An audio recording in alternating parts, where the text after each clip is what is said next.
Andito ulit ako sa farm ni Jerowas. May hinog na siyang papaya oh.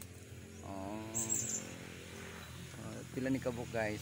Apat ang hinog niya.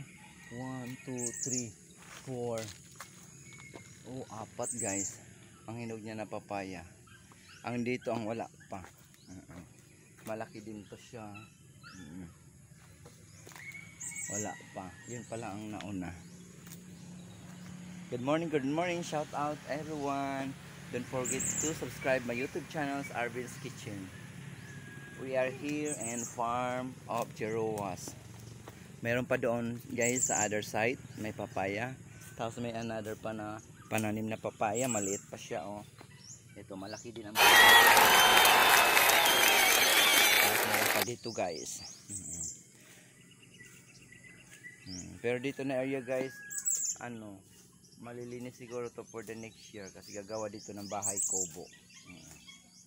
Yun, may mga bunga ng mga sili kasi hindi na masyado init. Kunin ko na siya guys. Mampo-po na ko papaya. Tararan, ito na. Oh, hinog na siya, di ba? Ay, tapos may langgam. Ito pa. Kinagat ako ng langgam. Oh. May na siya guys.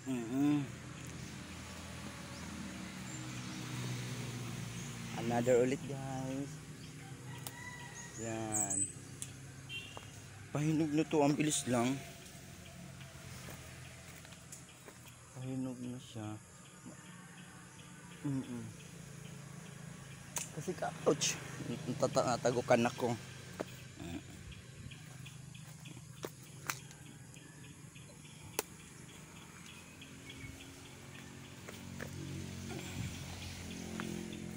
Ito pa. Ay, wag mo na to kasi. Yung mga green grass guys na kuan. Lemongrass. Malabong na siya.